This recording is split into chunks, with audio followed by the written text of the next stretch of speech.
Palavra da Verdade, com Hernandes Dias Lopes. Irmãos amados, nós vamos abrir a Palavra de Deus na carta do apóstolo Paulo aos Efésios. Carta de Paulo aos Efésios, capítulo 3.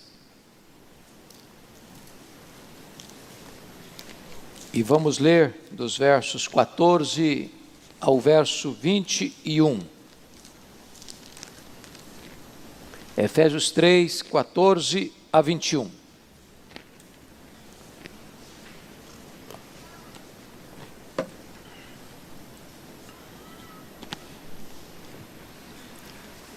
Este texto que vamos ler é literalmente uma oração feita pelo apóstolo Paulo. Aliás, a segunda oração que ele faz nesta breve carta.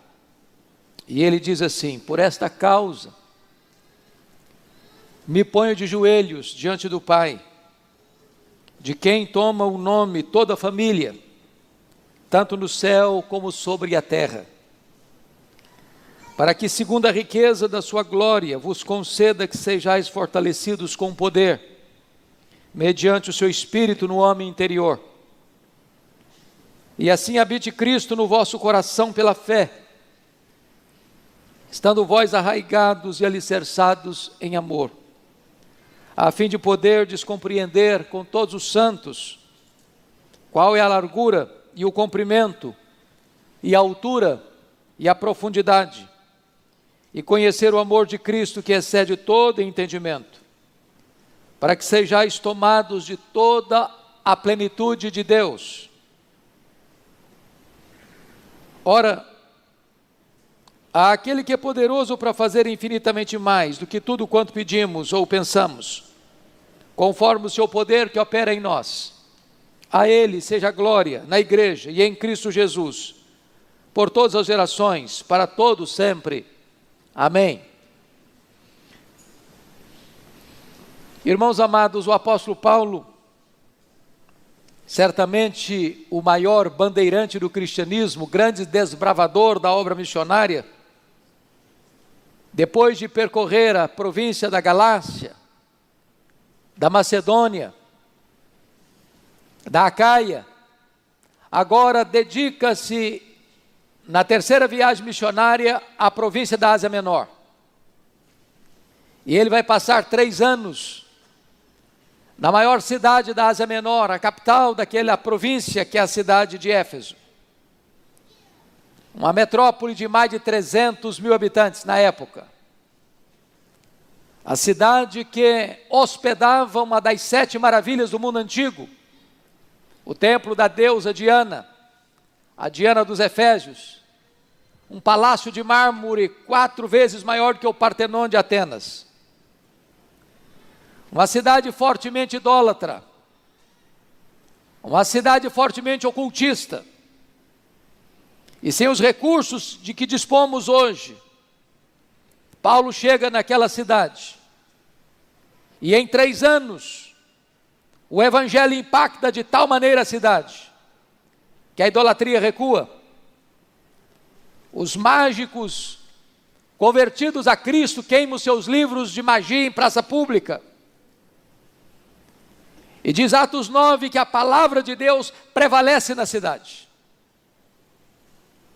Além do mais, toda a província é alcançada, igrejas são plantadas nas principais cidades, como Esmirna, Pérgamo, Tiatira, Sardes, Filadélfia, Laodiceia, Colossos e Herápolis. Agora Paulo está se despedindo desta igreja. E ele está rumando para Jerusalém, onde levaria uma oferta aos pobres da Judeia.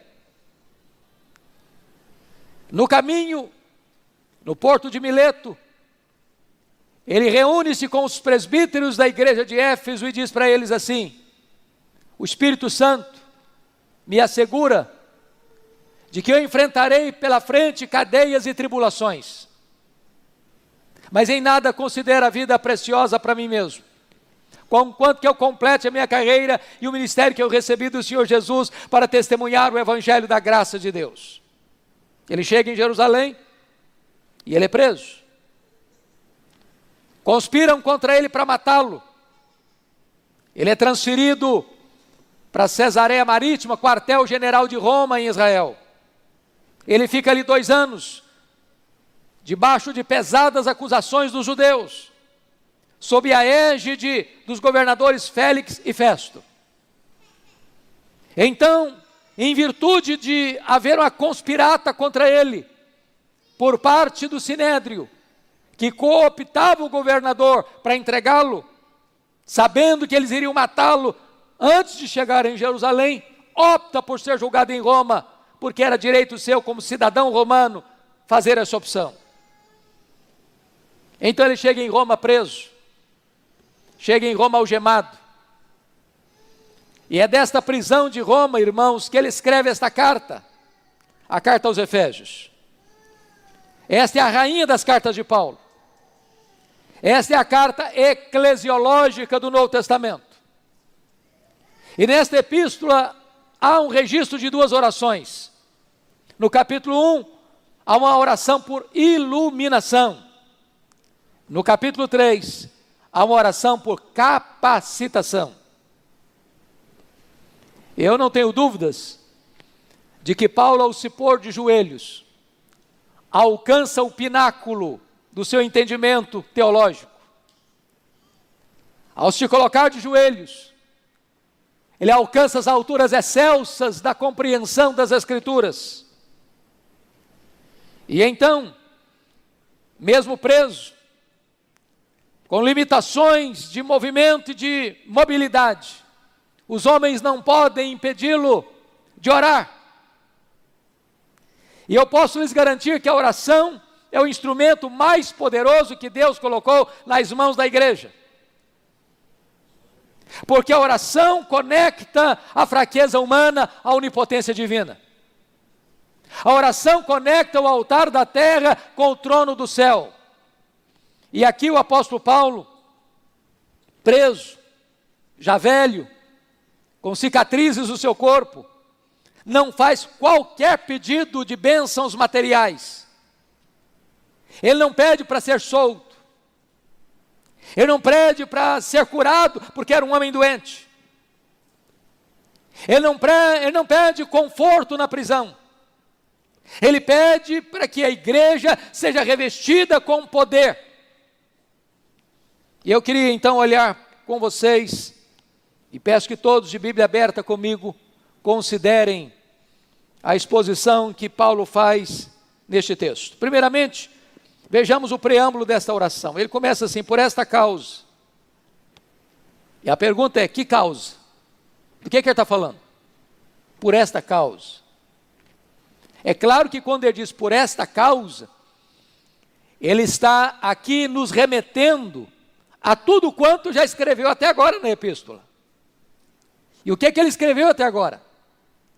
No capítulo 1, ele nos revela o plano eterno de Deus para a nossa redenção.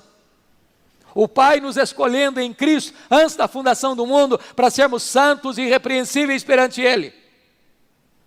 Ele retratou como Filho, com o seu sangue nos remiu para sermos adotados na família de Deus. Ele mostrou como o Espírito Santo nos foi dado como selo, garantindo-nos que somos propriedade de Deus, e nos deu o penhor do Espírito Santo. Ele orou para que Deus abrisse os olhos espirituais da igreja, para que ela entendesse a sua herança, o seu chamado e o poder que estava à sua disposição. No capítulo 2, ele retrata para nós como nós estávamos mortos e Deus nos deu vida. Ele retrata para nós que o pecado trabalha contra nós, mas Deus trabalha por nós, Deus trabalha em nós, Deus trabalha através de nós. Ele retrata como Deus, no seu plano eterno, juntou judeus e gentios num só povo, a igreja, o corpo de Cristo. Ele retrata para nós que o Evangelho, reunindo judeus e gentios, era o grande mistério oculto das gerações, mas agora revelado a nós, no Evangelho. E ele diz: por esta causa, meus irmãos, eu me ponho de joelhos diante do Pai. E eu queria então tomar emprestada esta frase de Paulo para ser o tema da nossa mensagem. Por esta causa, eu me ponho de joelhos. Notem vocês que normalmente os judeus oravam de pé. Quando havia uma causa muito urgente, então os judeus se ajoelhavam para orar. Ele está fazendo um pedido da mais alta importância para a igreja. E ele está dizendo que vai se colocar de joelhos para fazer essa oração. E ele então coloca a motivação, revelando a exultação pela obra de Deus na igreja, quando ele diz no verso de número 14 e 15 o seguinte: por esta causa me ponho de joelhos diante do Pai, de quem toma o nome toda a família, tanto no céu como sobre a terra. Quando ele fala toda a família, tanto no céu como sobre a terra, ele está se referindo à mesma igreja em duas dimensões. A igreja triunfante é a igreja do céu, a igreja militante é a igreja da terra. Tanto a igreja que somos hoje, como a igreja que haveremos de ser amanhã, toma de Deus, empresta de Deus seu nome, sua identidade. Deus é a nossa identidade. Só uma igreja, a igreja militante e a igreja triunfante. A igreja que está no céu chama Deus de Pai, a igreja que está na terra chama Deus de Pai. O Pai é a nossa própria identidade. Ele é o nosso Pai. Mas se você perceber, ele vai no verso 16 agora, retratar para nós a sua audácia antes de fazer os pedidos. E a audácia é tão clara, como ele registra no verso 16, para que, segundo a riqueza da sua glória, vos conceda que sejais fortalecidos com poder mediante o seu Espírito no homem interior. Preste atenção, irmãos, segundo a riqueza da sua glória, vos conceda. O que Paulo está falando aqui? Ao se colocar de joelhos para fazer o seu pedido, ele está pedindo que Deus atenda a sua oração segundo a riqueza da sua glória. E aí eu preciso entender o que é glória de Deus. Porque glória de Deus não é um atributo. Deus tem atributos que ele chama comunicáveis e atributos que ele chama incomunicáveis. Tem atributos, qualidades que Deus tem e ele não repartiu nem com os anjos, nem com os homens. Só Deus os tem. Quais são os atributos que só Deus os tem?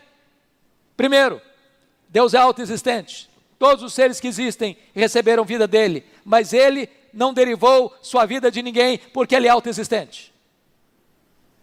Ele é imenso, só Deus é imenso. Ele é infinito, só Deus é infinito. Ele é eterno, só Deus é eterno. Ele é imutável, só Deus é imutável. Ele é onipotente, só Deus é onipotente. Ele é onipresente, só Deus é onipresente. Ele é onisciente, só Deus é onisciente. Ele é transcendente, só Deus é transcendente. São atributos, só Deus os tem. Mas Deus tem atributos que ele reparte conosco. Ele é bom, ele é justo, ele é misericordioso, ele é verdadeiro, ele é amor, ele é misericordioso. Então todos esses atributos são atributos que Deus os tem, mas nós podemos tê-lo, não no grau superlativo, porque só Deus os tem em grau superlativo. Agora, o que é glória de Deus? Glória de Deus é a somatória de todos os atributos de Deus, no seu resplendor máximo.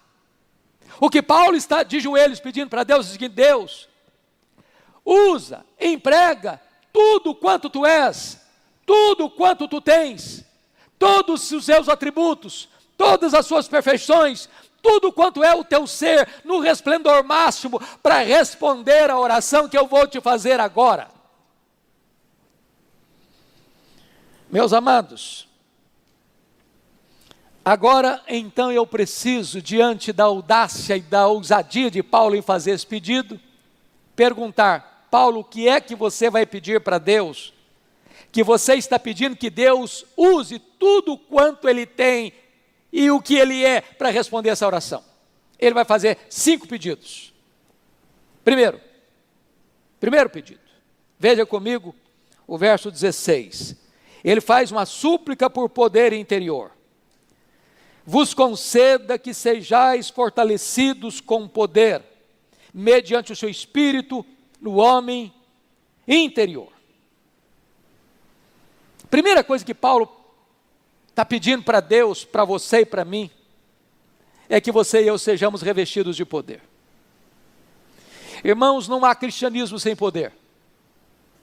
O Evangelho é o poder de Deus.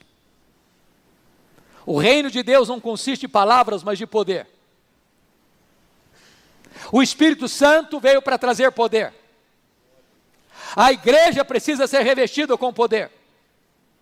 Jesus Cristo foi claro: permanecei na cidade até que sejais revestidos de poder. Jesus Cristo foi categórico: mas recebereis poder ao descer sobre vós o Espírito Santo. Na primeira oração, Paulo diz que toda a suprema grandeza do poder de Deus está à nossa disposição. Que poder? O mesmo poder que ressuscitou Jesus dentre os mortos. A igreja não pode ser uma família fraca, a igreja não pode ser composta de um povo fraco. A igreja recebeu o poder e ela deve ser fortalecida com todo o poder. Agora preste atenção. Vos conceda que sejais fortalecidos com poder mediante o seu Espírito. Esse poder, irmãos, não é conhecimento que nós adquirimos, não é técnica que nós adquirimos, não é qualquer fenômeno místico que nós desenvolvemos. Não, esse poder é mediante o Espírito. É Ele quem dá o poder. É Ele quem reveste a igreja de poder. Mas como poder? Paulo responde na oração, e ele diz aí: mediante o seu espírito no homem interior. Não é coisa espalhafatosa, espetaculosa, não é fogaréu planejado e enfeitado pelo homem, como fogo fato, plástico, para os homens admirarem.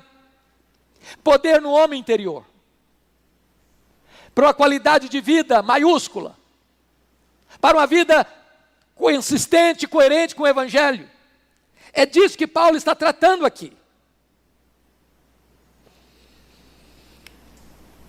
E eu gostaria então de pensar com vocês, à luz do livro de Atos, por exemplo, que todo crente, irmãos, tem o Espírito Santo. Se você não tem o Espírito Santo, você não pode dizer que é um crente. Ninguém pode dizer Senhor Jesus, senão pelo Espírito Santo. Quem não tem o Espírito de Cristo está não é dele. Mas uma coisa é ter o Espírito Santo presente, outra coisa é ter o Espírito Santo presidente. Uma coisa é ter o Espírito Santo, outra coisa é ser cheio do Espírito Santo. Uma coisa é ter o Espírito Santo, outra coisa é ser revestido com o poder do Espírito Santo. É desta maneira então que Paulo está orando para que o Espírito Santo nos capacite, nos revista. Talvez você pergunte, mas poder para quê, pastor? Poder, à luz de Atos 1, para sair da especulação teológica para o campo da ação. Poder para perdoar, porque eles tinham que entrar na província dos samaritanos e eles eram inimigos. Poder para dispor a morrer e dar vida pelo Evangelho. Poder para olhar as fronteiras mais distantes do mundo e levar o Evangelho a elas até os confins da terra. Sem poder, irmãos, a igreja fica recuada entre quatro paredes. Sem poder, nós capengaremos na vida espiritual e não alcançaremos o voo das águias, nas alturas excelsas. Então este é o primeiro pedido de Paulo.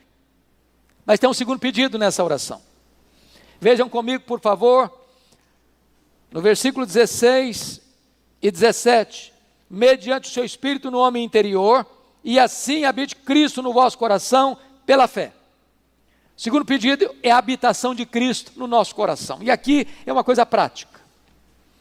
Preste bem atenção nessa palavra, e assim habite Cristo. Versículo 17. Esse verbo habitar, no grego, tinham duas palavras bem precisas, bem distintas. A palavra paroikel e a palavra katoikel. O paroikel é o habitar de um turista que viaja e que pernoita num hotel. Você chega, você paga uma diária, você recebe as chaves, você fica naquele quarto, naquela suíte, por um dia, 2 dias, quanto você pagou? Você desfruta daquele local. Mas você não é dono daquele hotel, você não é dono daquele quarto, você não tem liberdade de tirar as coisas dali, de mudar as coisas dali. Você não é proprietário, você não é dono. Você chegou e você vai embora. Você é apenas um hóspede. Essa é a palavra katoikel, mas a palavra paroikel, mas a palavra que Paulo usou aqui não é paroikel, é katoikel. E sabe o que é katoikel? É habitar como dono da casa. É habitar como alguém que tem as chaves da casa. É habitar como alguém que pode fazer uma reforma na casa. É habitar como alguém que, à luz de Neemias, pode jogar os móveis de Tobias fora de casa. O que Paulo está orando é para que Jesus possa habitar no seu coração, no meu coração, no nosso coração, desta forma, onde Ele seja o dono da nossa vida, onde Ele tenha as chaves do nosso coração, onde Ele seja o Senhor da nossa vida, onde Ele alinha as prioridades da nossa vida, onde não haja quartos secretos, onde nós travamos e não, aqui é comigo.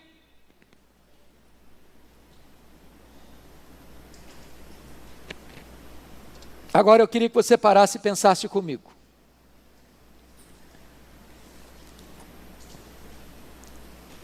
Jesus está se sentindo bem, habitando no seu coração?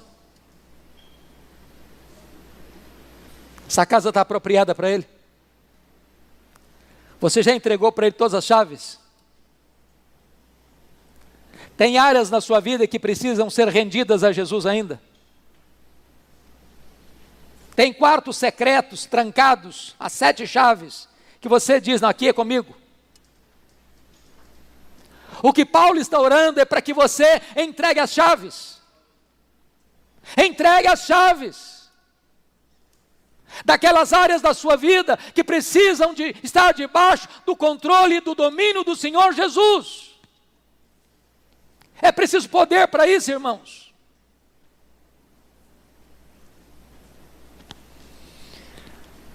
Ao terceiro pedido, e o terceiro pedido, confiram comigo, está aí no versículo de número 17. E assim habite Cristo no vosso coração, pela fé, estando vós arraigados e alicerçados em amor. Ele está pedindo um aprofundamento do amor fraternal. Sabe por quê? Tem gente fácil de amar. Tem gente que para amar você precisa de poder. Se você não tiver poder, você não ama. E Paulo está pedindo a Deus isso. Notem vocês comigo. Estando vós arraigados e alicerçados em amor. Ele usa 2 imagens, 2 metáforas. Uma da botânica e a outra da engenharia civil. A ideia aqui de arraigados é de uma árvore que está plantada com raízes profundas, que a tempestade chega e açoita essa árvore, e ela mantém-se firme porque tem raízes profundas. A segunda metáfora, alicerçados, é de um prédio, com um sólido fundamento, com muitos andares, e a procela chega, e a tempestade vem, e ele está plantado. O engenheiro não errou no cálculo. E ele não entra em colapso diante das crises, das tempestades que vêm e assolam aquele prédio, porque está bem plantado. Paulo está dizendo o seguinte: meu Deus, nós precisamos de poder, para que quando os problemas chegarem dentro de casa, marido e mulher, pais e filhos, irmãos da igreja, e as desavenças, e as discussões, e os problemas vierem, esses irmãos estejam arraigados, alicerçados em amor. Amar o igual é muito fácil. Amar quem ama você, nem precisa ser crente para fazer isso. Até os incrédulos, até os gentios, até os ateus conseguem amar muito bem quem os ama. E Paulo está orando, dizendo o seguinte: eu não consigo fazer isso a não ser que eu tenha poder. Porque o amor é mais importante que os dons. O amor é a evidência da salvação. Se você não ama, você não pode dizer que você é salvo. Se você não ama, você não pode dizer que está na luz. Se você não ama, você não pode dizer que ama a Deus. Se você ama, então você dá provas de que você é discípulo de Jesus. E Paulo está dizendo: meu Deus, nós precisamos de poder para viver dessa forma. Mas em quarto lugar, irmãos, Paulo faz então um quarto pedido nessa oração. Versículos 18 e 19. A compreensão do amor de Cristo. Veja comigo. A fim de compreenderdes, ou a fim de poderdes compreender, com todos os santos, qual é a largura, e o comprimento, e a altura, e a profundidade, e conhecer o amor de Cristo, que excede todo o entendimento. Eu chamo a sua atenção para duas coisas. Primeiro, no verso 18, se você gosta de grifar, grife a palavrinha aí, compreender. Depois, no verso 19, talvez você possa grifar o verbo aí, conhecer. A ideia de compreender é uma ideia intelectual, de cognição, de racionalidade, de entendimento. Mas a ideia do verso 19, conhecer, é experimental, é relacional, é intimidade. O que Paulo está dizendo é que nós precisamos ter este entendimento, de compreender, não sozinho, não desigrejado, não crente virtual, não apenas um crente online, mas com todos os santos, na comunhão dos santos, na igreja de Deus, na assembleia dos santos, com todos eles. Qual é a largura, o comprimento, a altura e a profundidade? As dimensões do amor de Deus, as dimensões do amor de Cristo, que vai do primeiro ao último homem, que vem das alturas excelsas e desce às profundezas do abismo humano.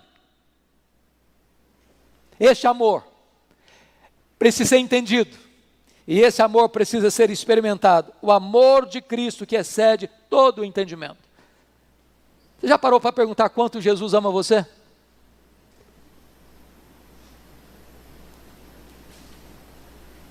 Sendo Deus, ele se fez homem. Sendo rico, ele se fez pobre. Sendo santo, ele se fez pecado. Sendo bendito, ele se fez maldição. Sendo honrado pelos anjos, sujeitou-se a ser cuspido pelos homens. Sendo o autor da vida, ele se dispôs a morrer pelos seus pecados. Sendo amado do Pai, ele bebeu sozinho o cálice amargo da ira de Deus. Tendo todo o poder nos céus e na terra, ele se sujeitou à morte, morte de cruz. Sabe por que ele fez isso? Porque ele ama você. Porque ele ama você. Se você tem dúvidas do amor de Deus por você, olhe para a cruz. Não há como Deus amar mais você do que já amou.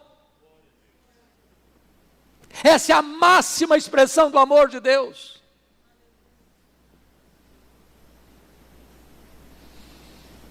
Mas em último lugar, irmãos, quinto pedido, é o mais elevado. Eu diria que é o mais incompreensível de todos os pedidos feitos na Bíblia. Paulo suplica pela plenitude de Deus. Versículo 19, ele diz: para que sejais tomados de toda a plenitude de Deus. E eu confesso a vocês que já li tantos comentários, pastor Jailton, já busquei nas línguas originais, já li tantos livros, e eu confesso que talvez nós só consigamos arranhar a superfície do que Paulo está pedindo aqui. Porque ele está pedindo para que você e eu sejamos tomados não de Deus, não da plenitude de Deus, mas de toda a plenitude de Deus. Já olhamos agora há pouco quem é Deus, seus atributos, mas só chama atenção para um. A Bíblia diz que Deus é transcendente. Numa linguagem bíblica, nem o céu dos céus pode contê-lo. Quando você pergunta aos astrônomos o tamanho da obra que Deus fez, eles não sabem responder com precisão. O que eu posso garantir a você é que o universo não é infinito, porque infinitude é um atributo exclusivo de Deus. Talvez infinito seja para nós, porque nunca houve, talvez jamais haverá, um homem que possa dizer: aqui está o último limite do universo.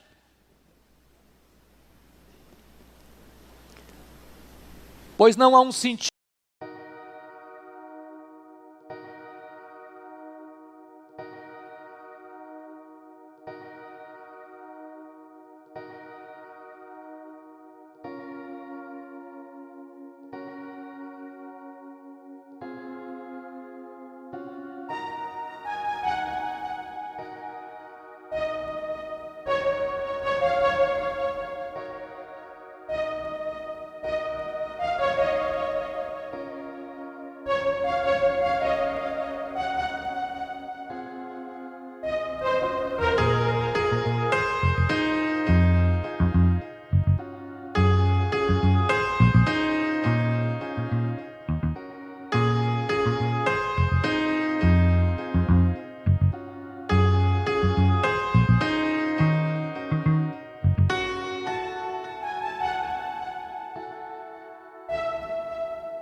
Centímetro desse universo, que tem mais de 93 bilhões de anos-luz de diâmetro, onde Jesus não possa dizer: isso aqui é meu, eu criei isso aqui, sou o dono disso aqui e estou aqui.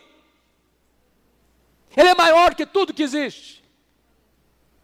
E agora Paulo está de joelhos numa prisão, algemado, orando e pedindo para que você e eu sejamos tomados de toda a plenitude de Deus.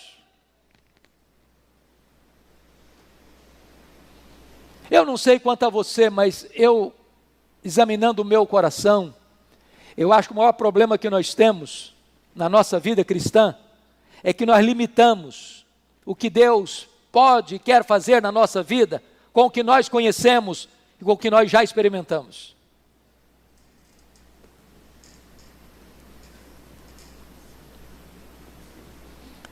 Quando Paulo faz essa oração, ele extrapola, ele excede, ele vai além da compreensão humana. Eu quero dizer para você, meu amado, que Deus tem mais para nós. Deus tem infinitamente mais para nós.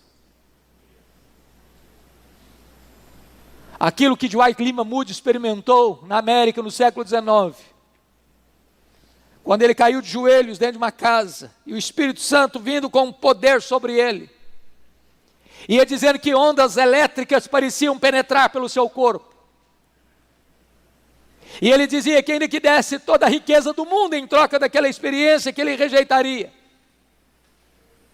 mesmo sendo um homem sem academia, de grande instrução intelectual. Aquele homem se levanta daquele quarto, para a partir daí levar mais de 500 mil pessoas a Cristo. Ele abria a boca e o poder de Deus fluía de seus lábios. Os corações mais duros se rendiam.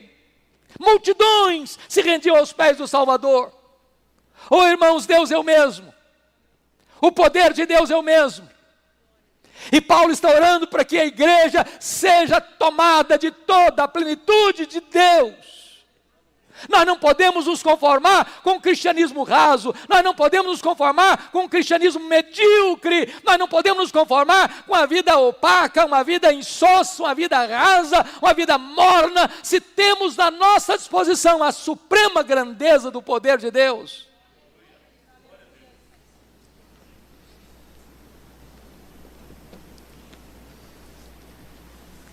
Quando eu olho para a Bíblia, sobretudo em Efésios, eu me impressiono, porque no capítulo 1, verso 23, Paulo diz que a igreja é a plenitude daquele que a tudo enche em todas as coisas, a igreja é a plenitude de Cristo. Quando eu olho aqui em 3,19, Paulo está dizendo para que eu seja tomado de toda a plenitude de Deus, Deus Pai. Mas quando eu olho o capítulo 5, verso 18, Paulo diz: enchei-vos do Espírito, e a igreja pode ser cheia do Espírito Santo de Deus, plenitude do Pai, plenitude do Filho, plenitude do Espírito Santo. Talvez você argumente assim: bom, pastor, mas é provável que Paulo estivesse delirando naquela prisão. O pedido é grande demais, é ousado demais. E ele vai mostrar a capacidade de Deus para responder no versículo 20. Você pode ler o verso 20 comigo em voz alta, por favor, toda a igreja? Ora, aquele que é poderoso para fazer infinitamente mais do que tudo quanto pedimos ou pensamos, conforme o seu poder que opera em nós. Esse versículo só faz sentido pleno para nós quando você entende o que ele pediu. Porque já pediu algo que não dá para medir. Já pediu algo que não dá para você compreender. Ele pediu para que a igreja seja tomada de toda a plenitude de Deus. Paulo, você está sendo ousado demais, você está sendo audacioso demais, você pediu demais, você não mediu as consequências do seu pedido, e aquele pedido que é máximo, ele está dizendo: ora, Deus é poderoso para fazer infinitamente mais. Eu não sei o que é infinitamente mais do que eu já tinha pedido. O que cabe a nós é entender uma coisa: Deus tem mais para nós. Deus tem infinitamente mais para nós. E ele não poderia terminar, portanto, essa oração a não ser com a doxologia. No versículo 21, a ele seja a glória, na igreja e em Cristo Jesus, por todas as gerações e para todos sempre. A igreja é a esfera onde a glória de Deus se manifesta. É glória no corpo, é glória na cabeça, é glória no tempo, é glória na eternidade. E Paulo diz: por esta causa, eu me ponho de joelhos. Queria que por um momento você fechasse os seus olhos e você fizesse algumas perguntas a você mesmo.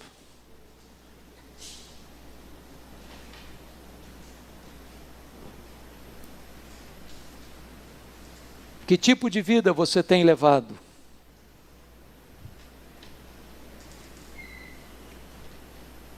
O que você conhece acerca deste assunto que Paulo está orando aqui? Você tem sido revestido com poder mediante o Espírito Santo no seu homem interior?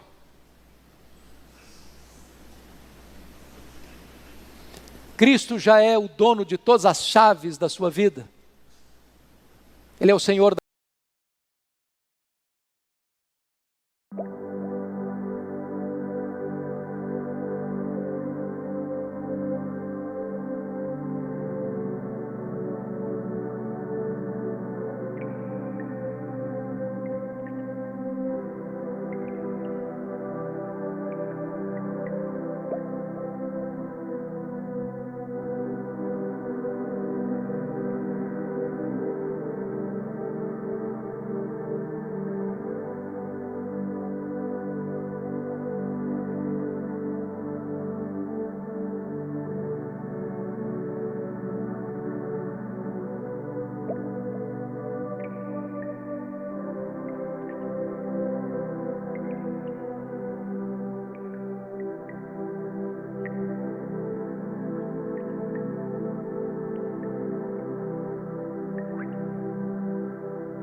Mas agora, Deus,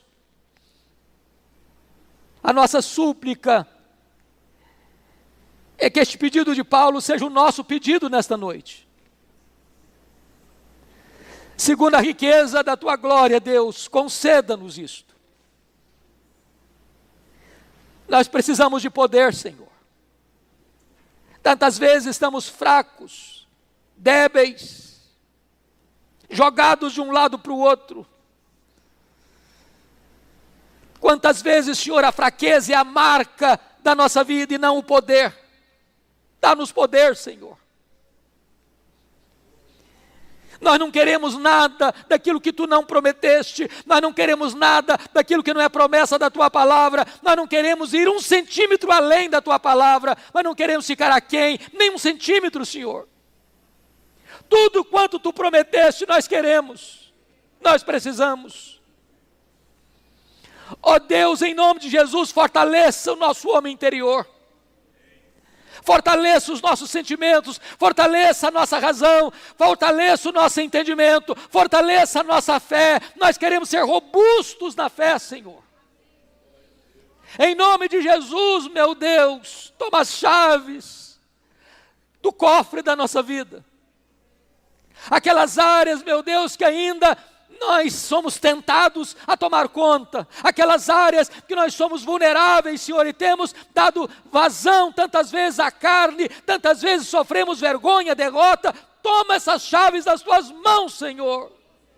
Em nome de Jesus, dirige a nossa vida. Seja o dono do nosso coração. Oh, meu Deus, dá-nos a bênção de compreender o Teu amor por nós. Compreender o que Cristo fez por nós. Compreender o que significou aquela cruz, o que significou aquele túmulo, o que significou aquele túmulo aberto e vazio, a ressurreição do nosso Senhor. Ajuda-nos a compreender essas verdades.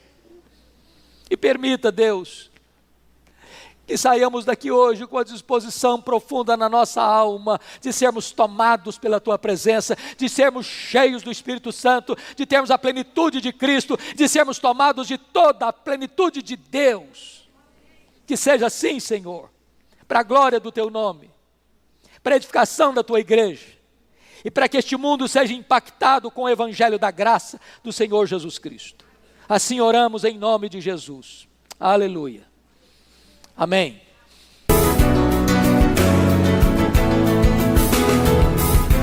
Palavra da Verdade, com Hernandes Dias Lopes.